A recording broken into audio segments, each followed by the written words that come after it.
Hey guys, I'm doing a video about two things I'm really excited about that I bought with my Christmas and birthday money. And um, yeah, these are video games. Yeah, I'm just gonna start talking about the first one I bought. I played this one before, I talked about it in another video, but I got Eternal Sonata. I know they didn't have the box to it, so I had to they gave me one, but I didn't like that box, so I just took a box from another game that I didn't have a box to. But I got Eternal Sonata, that's for PS3. I had to print this out too, because all I had was the disc, but Eternal Sonata. Right now I'm kind of stuck on a boss. I should just level up, but I'm already at the suggested level, and I don't want to make it any easier. I kind of like a little bit of challenge, because if it's too easy, it's kind of pointless to play, but storyline with this, well, I've already talked about this before in another video, I think, but storyline, right now I haven't gotten any twist or anything, because usually, like the Final Fantasy games, there's a twist near the end, and you're like, or the middle of the game, it's like, oh no, and you're just like, oh my god, I didn't know that was gonna happen. Well, I haven't gotten to a twist in this game. Right now I'm on the basic, we're gonna go see, not the king, but whatever his name is. They're gonna go see him, see if they can talk about getting the floral powder, something like that. The mineral, what is it? Mineral powder wasn't good for them, so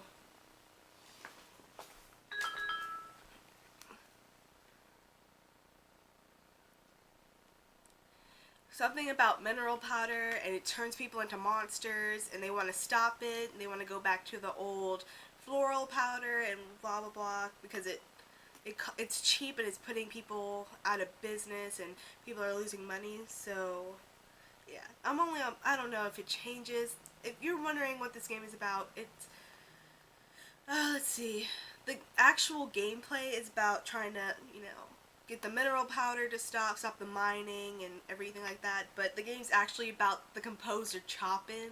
Don't I'm probably saying it wrong, Chopin. I don't know if you say it how you say it. You can correct me in the comments. It doesn't matter. But the game's about Chopin and how he was sick and how this is all a dream or something like that. I don't know. That's what I'm guessing. That's what I'm guessing because they show cutscenes of this guy sleeping. I don't, this guy sleeping. So I don't know if it's really a dream or not. I'm not sure. It seems like it would be a dream. That would be something that Bandai Namco Games would come up with. I don't know. I'll see. I'll keep playing it, but right now I'm obsessed with this other game that I got. But once I finish this game, I'll try and go back to Eternal Sonata, even though I've been replaying Kingdom Hearts a lot, which I'm actually playing it on expert. I made leveling up harder with my choices. I started in the middle of the night, so I tried to get it to the hardest level I could, but I'm still blasting through that game like it's like a hot knife going through butter. I think that's the right analogy, but that's what I'm talking about. But another game I got, well, this has a sticker over it, but I got Final Fantasy 9. This game is, I thought, Final Fantasy 7, okay, everyone says that's the best Final Fantasy. I was like, that one's not that great. It's okay, but I wouldn't like replay it over and over again. It's like I can play through it once and I'd be happy, as long as I get through it once, which I still haven't. I know that's really not good. A lot of people have finished it and they're replaying it like a million times now, but not really into that one. 8, I don't even know. I can't even finish that game. Like the twist, the whole time thing just makes no sense. And the whole Squall is dead theory, or Squall's dream theory, makes a lot of sense now that, I understand it, but I can't finish that game. I'll link to the Squall's dream if I can find it in the description, so look for that. And if you like reading stuff, you like Final Fantasy series, then check that out, because it makes a lot of sense. It makes the whole thing make more sense than anything. Like, make it more sense than the actual storyline. 10 was good. 10 I could actually get through easy. It was an easy game. Blow through it. Blah, 12, you know how I guys feel about 12. But I actually read somewhere that 12 was kind of like this whole trying to get the whole gamer out of the whole game thing. I was like, you know what, that's true. You don't need to play 12 to really play it. You know, you press a couple buttons, you run around. It, it's an RPG, but it's like you're not connected to it like you were in like 7 and 8. You actually have to go collect stuff. You collect everything and you put it on your armor and weapons, but in 12 it's like you get it, you put it on, you have to learn, you have to just put a gambit on it, or not a gambit, license on it. License board, everyone can learn everything. Kind of, there's no specialized part, like there's a white mage, you have the red mage, black mage, you have the swordsman, but in Final Fantasy 12 you don't have that because everyone can learn the same abilities, the same armor. There's just no specificity. I don't know. There's nothing is specified in that game. 13 I hate the most because they try and put something specialized parties on there, or specialized jobs, but again, you can make the whole party learn everything. Even though they can't learn the same, they can't use the same weapons, they can learn all the same spells and attacks. So it's kind of pointless to have, you know, everyone learn different things at the beginning of the game if at the end of the game they'll learn all the same stuff. And it's pointless to have, because there's no specified, like in 10, Yuna had rings, and what Titus had, no, it was Orin had the bracers. So it was like different armor, different weapons, but the games that after that is just nothing specified anymore.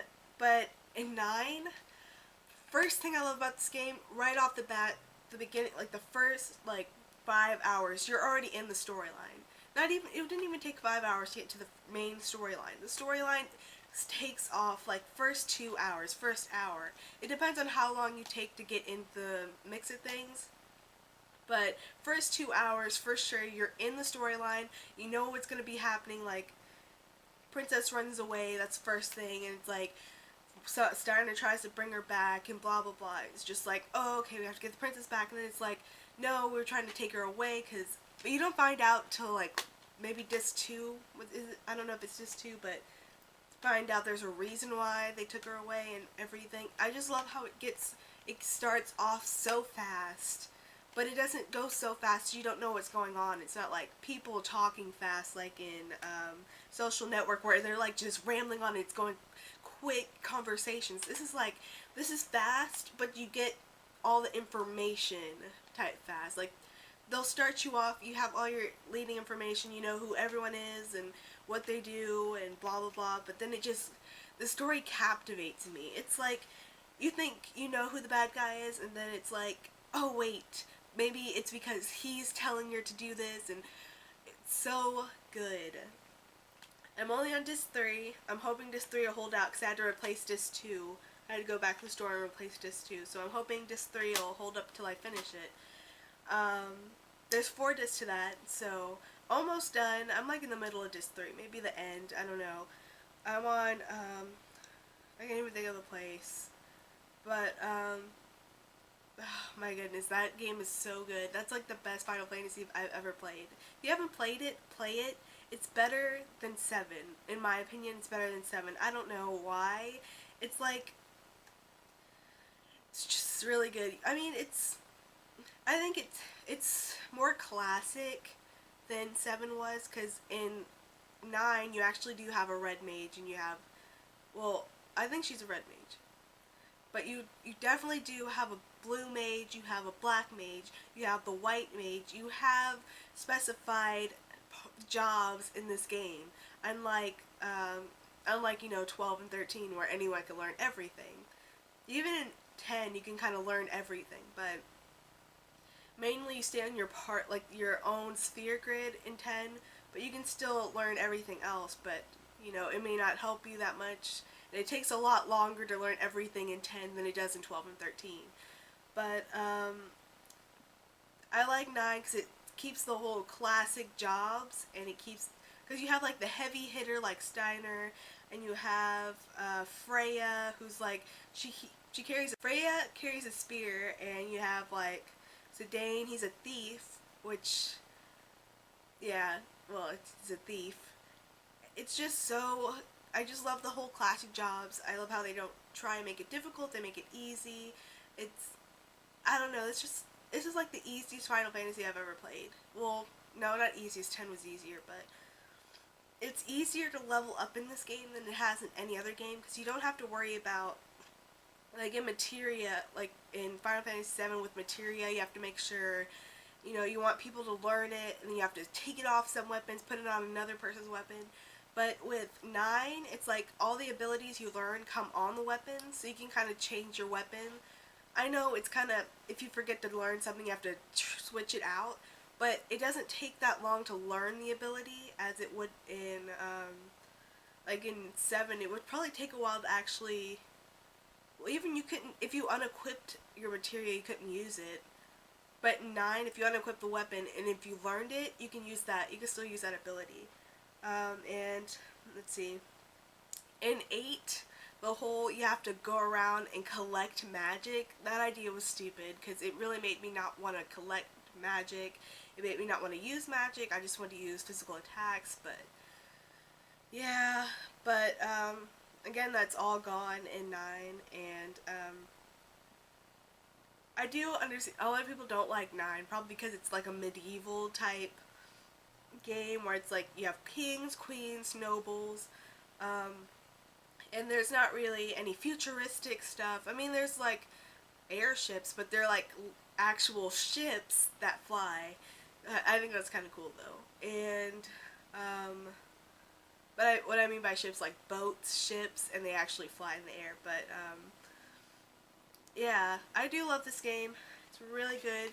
Pick it up. It is so much better than some of the other Final Fantasies that I've played. This is the best. I put this as number one for sure. I don't know. I don't understand why I've never picked this up before. I guess, well, I haven't found it till now, so yeah, pick it up. Try and find it. If not, get it on the PSN, because they have it on PSN. So, yeah, do get it. I think it's cheaper just to find it on PSN than trying to find the disc, because I've seen Final Fantasy 7 go for $50, so luckily I have it now. I bought it years ago, but now it's like $50 for that game, so you can probably still find Final Fantasy 9 for like 15 bucks, but I don't know. Check online, eBay, Amazon, yeah, so I recommend Final Fantasy 9, and I'll tell you guys about Eternal Sonata when, if I ever get closer to finishing it. I don't know. Right now, I have so many games to finish. I still haven't finished Star Ocean, The Last Hope. I'm still on the beginning of that game because I have been neglecting to play games. Not like I'll have time when I move in. I'm not going to take my TV or anything. So, yeah. I'll tell you guys, I'll update you guys if you want a top 10, if you want me to redo my top 10 video games, which I probably will.